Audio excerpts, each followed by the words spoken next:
Malam itu di kamar kos kecil kami di pinggir kampus Universitas Indonesia Depok, Jakarta, hujan deras mengguyur atap seng membuat suara yang monoton seperti irama hati yang gelisah. Aku Rina berbaring di tempat tidur sempitku memejamkan mata pura-pura tidur setelah seharian kuliah dan tugas kelompok yang melelahkan. Naasku sengaja kuatur pelan dan teratur supaya terlihat alami. Tiba-tiba aku merasakan sesuatu yang hangat lembut menyentuh keningku. Bibir Sinta tepat di situ hanya sebentar tapi cukup untuk membuat seluruh tubuhku menegang. Naasnya yang manis dari pasta gigi mint begitu dekat lalu dia mundur pelan seperti takut membangunkan aku. Aku diam tak bergerak, jantungku berdegup begitu keras sampai rasanya mau meledak. Apa yang baru saja terjadi? Sinta, teman sekamarku yang sudah 1 tahun ini selalu ada di sampingku, kenapa dia melakukan itu? Kami bukan saudara, bukan pacar, hanya 2 mahasiswi biasa yang berbagi kamar karena biaya kos murah dan jadwal kuliah yang cocok. Aku 20 tahun jurusan psikologi dari Bandung, keluarga yang cukup ketat, ayahku pegawai negeri, ibuku guru SD yang selalu bilang perempuan harus punya masa depan yang jelas, menikah dengan laki-laki baik-baik.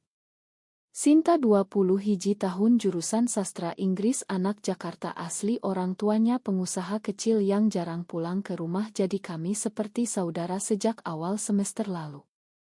Dia selalu ceria, suka bercanda, masak mie instan tengah malam dan pinjam catangku saat ujian. Tapi akhir-akhir ini dia berubah. Lebih sering diam menatap aku lama saat aku belajar di meja kecil dekat jendela. Kadang aku bangun malam dan melihat dia masih duduk di tempat tidurnya memandang langit-langit dengan mata kosong. Aku pikir mungkin dia lagi stres karena tugas skripsi atau masalah keluarga. Besok paginya aku bangun lebih dulu seperti biasa. Sinta masih tidur, rambutnya acak-acakan, wajahnya polos seperti tak pernah ada yang terjadi semalam. Aku mandi cepat lalu menyiapkan sarapan, roti bakar dan teh hangat. Saat dia bangun dia tersenyum lebar seperti biasa. Pagi Rin. Kamu tidur nyenyak ya semalam? Aku dengar kamu mendengkur kecil, lucu banget.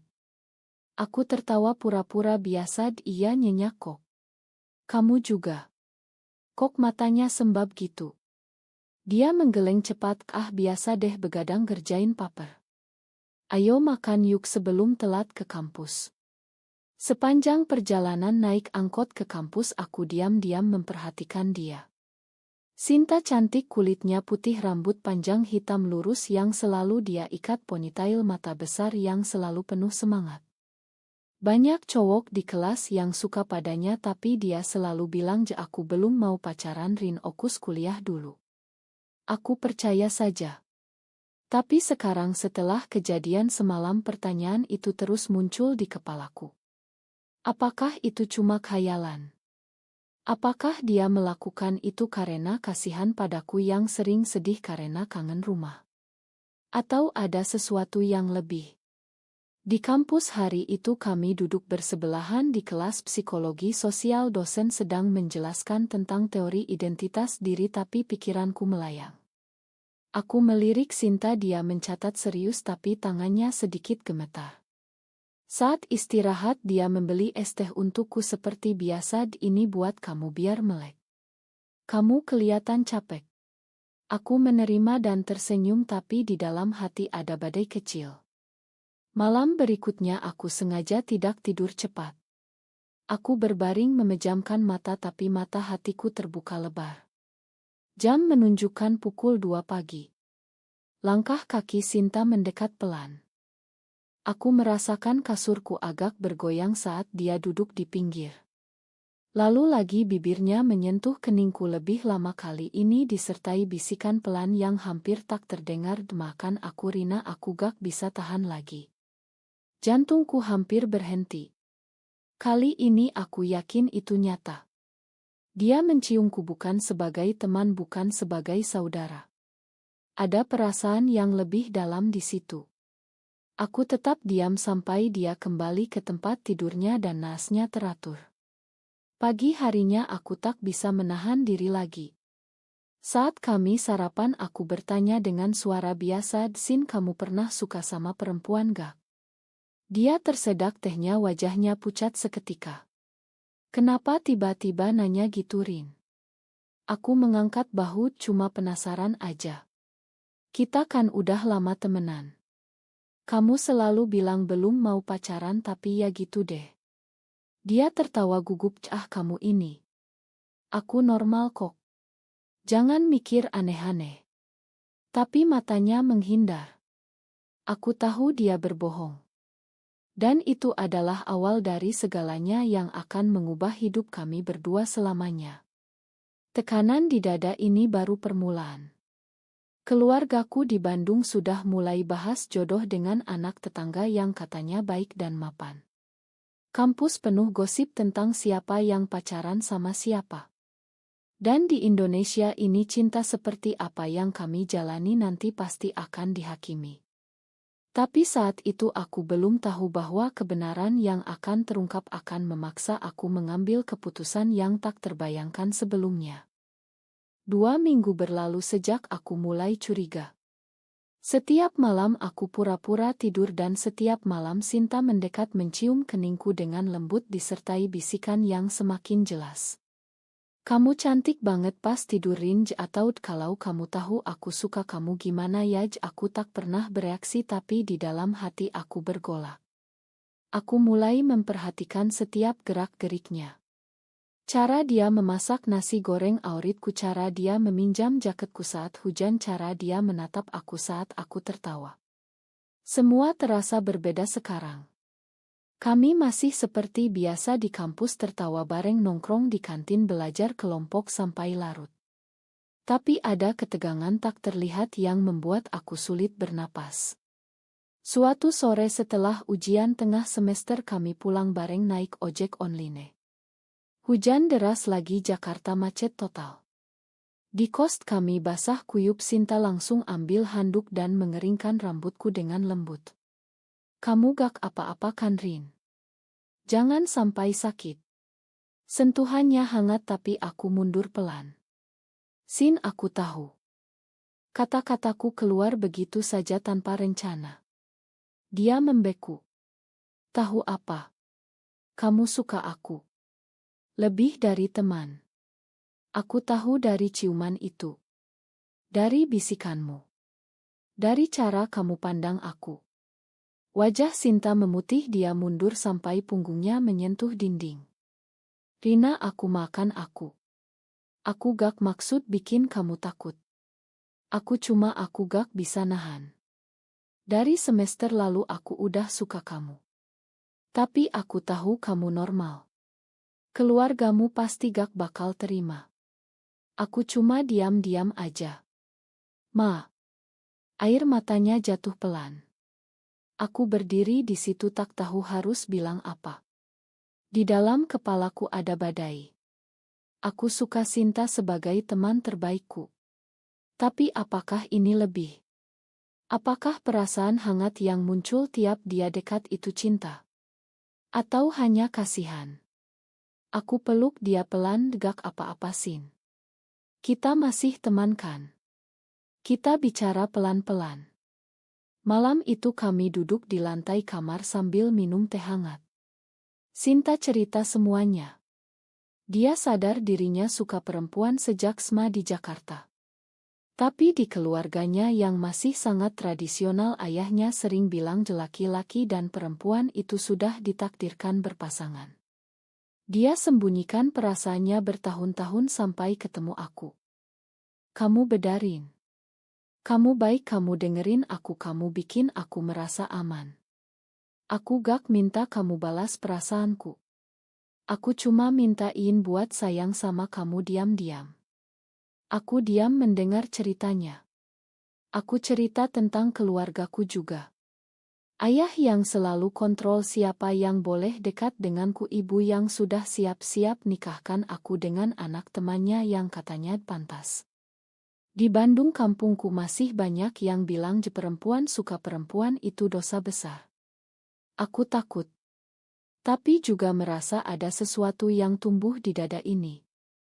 Kami tidur malam itu tanpa ciuman lagi. Tapi paginya Sinta bangun dengan senyum kecil. Terima kasih udah dengerin aku, Rin. Kita tetap seperti biasa ya. Aku mengangguk tapi tahu segalanya sudah berubah. Di kampus gosip mulai beredar. Ada teman sekelas bernama Dita yang suka kepo. Dia lihat kami terlalu dekat. Rin, kamu sama Sinta kok kayak pacaran ya? Lucu deh. Aku tertawa saja tapi hatiku was-was. Lalu ada bara cowok yang suka padaku sejak semester lalu. Dia mulai sering ngajak makan siang. Rina, aku serius nih.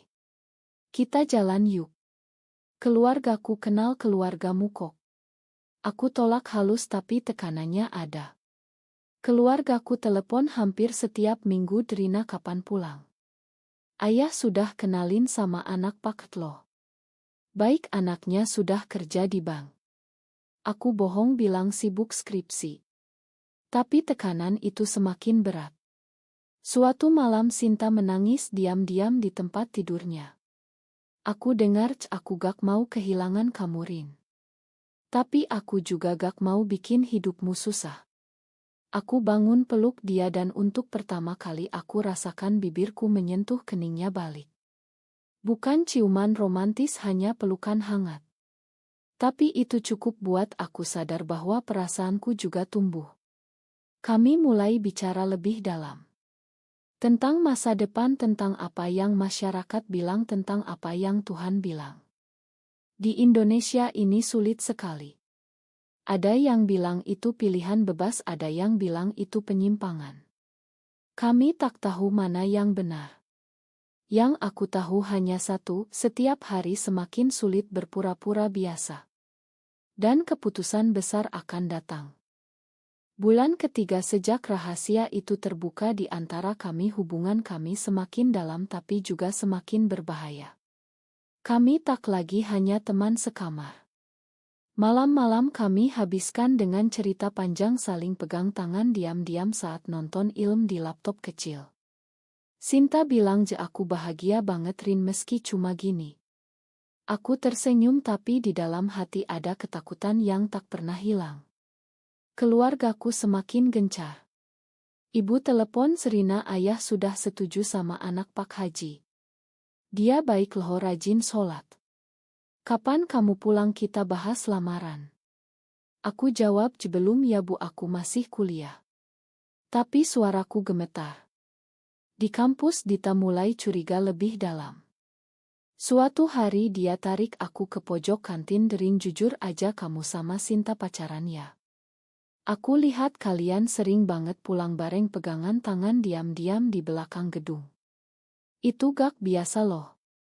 Aku panik, bohong, cuma teman dekat aja, Dit. Jangan gosipin ya. Tapi Dita tersenyum licik, aku gak gosipin kok. Cuma khawatir aja. Kamu tahu kan di Indonesia ini gimana orang-orang kalau tahu. Kata-katanya seperti pisau. Malam itu aku cerita ke Sinta. Dia diam lama lalu bilang, kalau gitu kita harus lebih hati-hati, Rin. Aku gak mau kamu kena masalah karena aku. Tapi semakin kami hati-hati semakin sulit. Aku mulai merasa bersalah. Apakah aku egois karena nikmati perasaan ini sementara tahu keluargaku akan hancur kalau tahu? Apakah Sinta yang akan menanggung semuanya sendirian? Suatu akhir pekan Sinta ajak aku ke Pantai Ancol naik kereta. Kami duduk di kereta yang ramai, tangan kami bersentuhan diam-diam di bawah jaket. Di pantai angin laut meniup rambut kami jalan di pasir sambil cerita mimpi. Sinta bilang, kalau bisa aku mau kita tinggal bareng selamanya di tempat yang gak ada yang peduli. Aku tertawa tapi mataku basah. Pulang malam itu di kos kami hampir berciuman yang sebenarnya. Bibir kami dekat sekali, napas kami bercampur. Tapi aku mundur, Sin, aku belum siap. Aku takut. Dia mengangguk, paham, aku tungguin. Selama yang kamu butuh. Tapi takdir tak memberi waktu. Dita ternyata sudah cerita ke beberapa teman. Gosip menyebar pelan di grup wa kelas. Ada yang bilang Rina sama Sinta lesbian ya. Kok deket banget sih? Bara yang suka padaku mulai marah. Dia konfrontasi aku di koridor, Rina aku serius sama kamu. Jangan deket-deket Sinta lagi. Itu gak bener. Aku balas, ini urusanku Bara. Kamu gak berhak. Tapi dia ancam aku bisa cerita ke keluargamu loh. Aku kenal ayahmu. Ancaman itu membuat aku panik. Malam itu aku menangis di pelukan Sinta. Sin, apa yang harus aku lakuin? Aku gak mau kehilangan kamu tapi aku juga gak mau hancurin keluargaku. Sinta peluk aku erat, kita hadapi bareng Rin. Aku siap apapun. Tapi besoknya bencana datang. Ibu telepon dengan suara marah, Rina benar kamu deket sama temen perempuanmu itu. Ada yang bilang kalian ya Tuhan Rina ayah marah besar. Pulang sekarang. Aku gemetar. Sinta lihat aku dan bilang pergi ajarin. Jangan karena aku kamu susah. Tapi aku tahu kalau aku pergi sekarang aku akan kehilangan dia selamanya. Tekanan keluarga, tekanan kampus, tekanan hati sendiri semua bertabrakan. Dan di titik itu aku mulai sadar bahwa cinta ini bukan lagi rahasia kecil. Ini perang yang harus aku pilih sisi mana yang aku belah. Konfrontasi pertama dengan keluarga berlangsung lebih buruk dari yang aku bayangkan. Aku pulang ke Bandung akhir pekan itu dengan hati berat. Sinta mengantar aku ke stasiun dengan mata sembab jerin, hati-hati ya. Kalau susah telepon aku kapan saja. Di rumah ayah duduk di ruang tamu, wajahnya merah, ibu menangis di sampingnya. Rina kamu sudah gila ya. Teman sekamarmu itu orang bilang kalian pacaran. Perempuan sama perempuan. Itu dosa Rina, dosa besar. Ayah bentak keras. Aku diam, kepala tertunduk.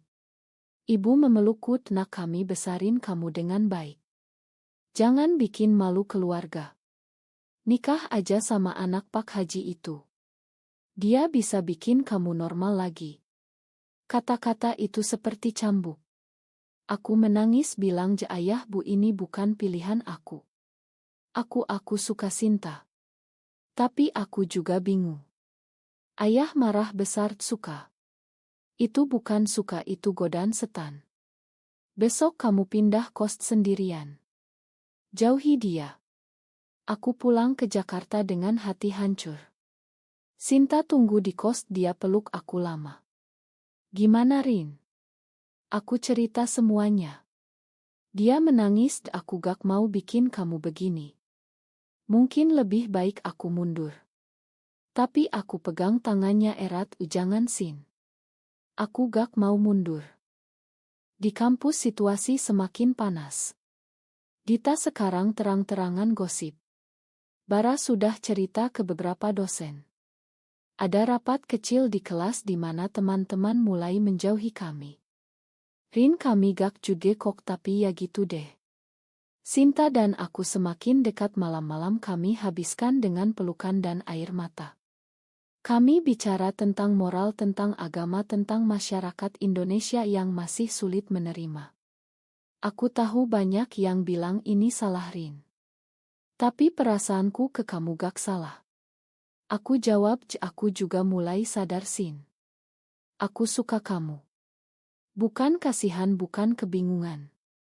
Aku suka kamu yang sebenarnya. Keputusan itu datang pelan-pelan. Aku sadar bahwa setiap hari aku harus bayar harga. Harga kehilangan dukungan keluarga, harga dijauhi teman, harga dihakimi masyarakat. Tapi harga kehilangan Sinta lebih mahal lagi. Lalu hari itu datang. Di kelas besar dengan 50 mahasiswa, dosen sedang presentasi. Sinta duduk di sebelahku, tangannya gemetar di bawah meja. Aku lihat dia dan tahu ini saatnya. Aku genggam tangannya erat di atas meja di depan seluruh kelas. Semua mata menoleh. Dita tersedak. Bara berdiri marah. Dosen berhenti bicara. Ruangan hening seketika. Aku bilang dengan suara keras tapi gemetar, ini Sinta. Teman sekamarku. Dan aku suka dia. Lebih dari teman. Kalian boleh bilang salah. Tapi ini pilihan aku. Sinta menatapku dengan mata penuh air mata, dia balas genggaman tanganku. Itu momen yang mengubah segalanya. Tapi juga memicu badai yang lebih besar. Reaksi kelas langsung meledak. Beberapa teman berbisik, gila ya, berani banget.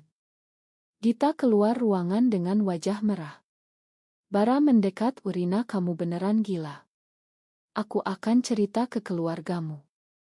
Dosen berusaha tenang, anak-anak, fokus ke materi dulu. Ini urusan pribadi. Tapi gosip langsung menyebar seperti api di grup Wakampus. Sore harinya kami pulang ke kos dalam diam. Sinta peluk aku erat, Rin, kamu gak perlu lakuin itu. Sekarang semua tahu. Aku jawab, aku perlu Sin. Aku gak mau sembunyi lagi. Aku mau bayar harganya. Malam itu telepon dari ibu datang. Suaranya menangis histeris, Rina, ayah stroke karena dengar kabar ini. Kamu pulang sekarang. Kami akan bawa kamu ke Ustadz. Aku gemetar tutup telepon. Sinta lihat aku, Rin, kalau kamu mau pergi aku ngerti. Tapi aku geleng, aku tetap di sini. Sama kamu. Besoknya tekanan semakin berat. Beberapa dosen panggil kami ke ruangan. Kalian berdua mahasiswi berprestasi. Jangan rusak masa depan kalian. Teman-teman mulai menjauh. Hanya beberapa yang tetap mendukung diam-diam. Di kos pemilik kos panggil kami, saya gak mau masalah. Kalau ada yang protes kalian harus pindah. Kami kehilangan banyak dalam seminggu. Tapi di antara itu ada kebahagiaan kecil. Sinta dan aku semakin terbuka. Kami jalan malam di sekitar kampus pegangan tangan meski takut. Kami bicara tentang masa depan, kalau lulus nanti kita pindah ke kota lain, Rin. Mulai baru. Tapi keluarga tak memberi waktu. Ayah datang ke Jakarta dengan kondisi lemah tapi marah. Dia datang ke kos, Rina, pulang sekarang. Ini bukan rumahmu lagi. Aku berdiri di depan Sinta, ayah, ini hidupku. Aku pilih Sinta. Ayah menangis untuk pertama kali, kamu bukan anak ayah lagi kalau begini.